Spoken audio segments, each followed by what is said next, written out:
Good morning, student. Welcome to TSN 11th class. Microeconomics, chapter number 2, Consumer Equilibrium. उसका part मैंने function demand मैंने पहले part में discuss किया था कि डिमांड कर्व और इसके स्लोप्स के बारे में मैं बता चुकी हूँ. नेक्स्ट हमारा आ रहा है पार्ट 2 डिमांड का, डिमांड फंक्शन और determinants of demand. Demand function क्या होता है, कैसे डिटर्मिनेंट होता है, ये सारा इसके अंदर आता है.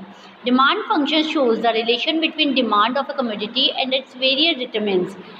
कमोडिटी के जितने प्राइजेज होते हैं, रिलेशन बताता है कमोडिटी की, डिपेंड करता है कि कितने प्राइजेज के आधार पर उसको कितनी कमोडिटी खरीदी जाती है.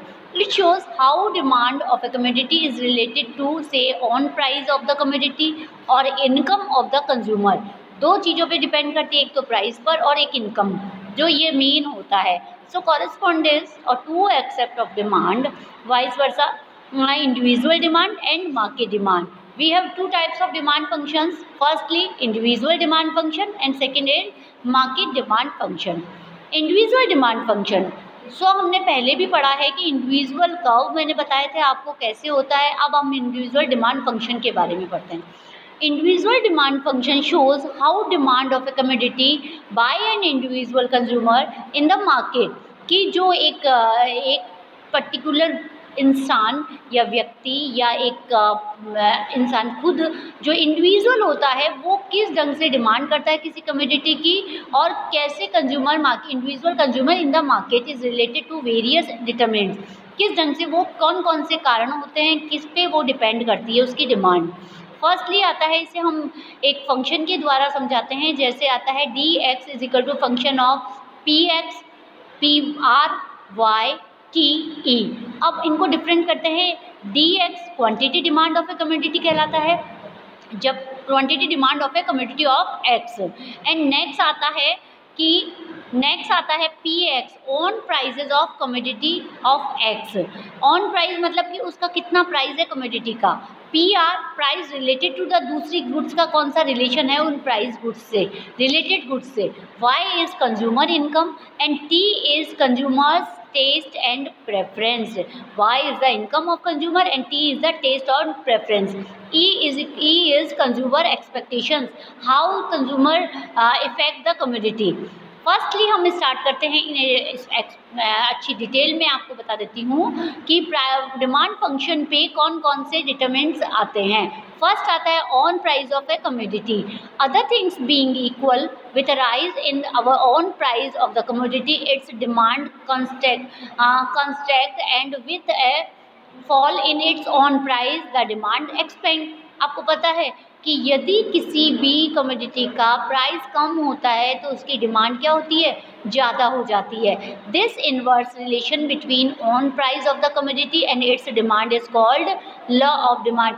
यही लॉ ऑफ डिमांड है जो हम आगे भी पढ़ेंगे. सेकेंड आता है price of related goods, p are.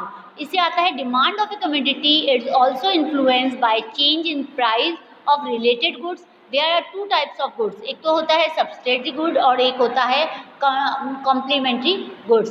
First आता है हमारा रिलेटेड.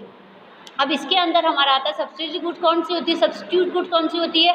मान लो टी और कॉफ़ी सब्सिट्यूट गुड है, which can be substituted each other. मतलब कि यदि एक का प्राइस बढ़ता था तो हम दूसरी काम में ले सकते हैं. जैसे increase in the price of one cause increase in demand for the other and decrease in the price of one cause decrease in the demand of the other. So increase in the price of a coffee, for example, we will increase the demand of tea. The consumer will shift from consumption of coffee to the consumption of tea. Next आता है complementary goods. What is complementary goods? Complementary goods are those goods which complete the demand for each other and therefore demand together. Pen and ink is bread and butter may be cast as an example in case of complementary goods. A fall in the price of one cause increase in the demand for the other, and a rise in the price of one cause decrease in the demand of other. For example, when the price of a fountain pen rise, as the demand will be fall, as a result demand for ink will also fall।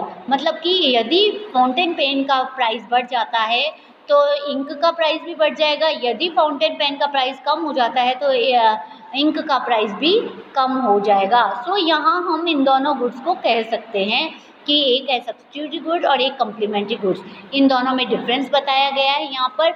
Next आपका इसी के अंदर आप देखेंगे कि how do we, हम कैसे distinguish करेंगे कि कौन सी गुड रिलेटेड गुड है और कौन सी अनरिलेटेड गुड्स है। सो फर्स्टली हम कह सकते हैं goods are said to be related when demand of one change in response to change in price of the other. For example, increase in the price of coffee is expected to cause increase in demand of a tea. So tea and coffee are related goods. यदि T की demand कम ज़्यादा हो जा, T के price बढ़ जाते हैं तो हम कॉफ़ी सब्स्टिट्यूट कर सकते हैं। सो ये क्या कहलाता है, रिलेटेड गुड्स कहलाता है। And goods are unrelated when demand for one is independent of any change in the price of other. Demand for shoes, for example, is not affected by the change in the price of a sugar. Sugar और shoes का कोई relation नहीं है, तो ये unrelated goods कहलाती हैं। So student, I think आपको यहाँ पर समझ आ गया होगा सब्स्टिट्यूट गुड्स कौन सी होती है और कॉम्प्लीमेंट्री गुड्स कौन सी होती है। नेक्स्ट आता है थर्ड, सेकेंड हमारा पढ़ लिया, थर्ड हमने पढ़ा income of the consumer. Change of the income of the consumer also influence his demand for different goods. आपको पता है अगर कंज्यूमर की इनकम चेंज होती है तो डिमांड भी चेंज होगी। The demand for normal goods tends to increase with increase in the income and vice versa. On the other hand, the demand also inferior goods like courses grain decrease with increase in the income, the vice versa. So यहाँ हम कह सकते हैं कि अगर income भी depend करती है।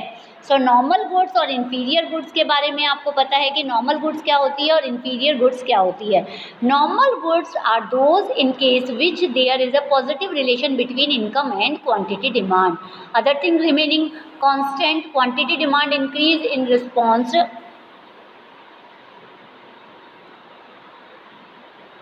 wait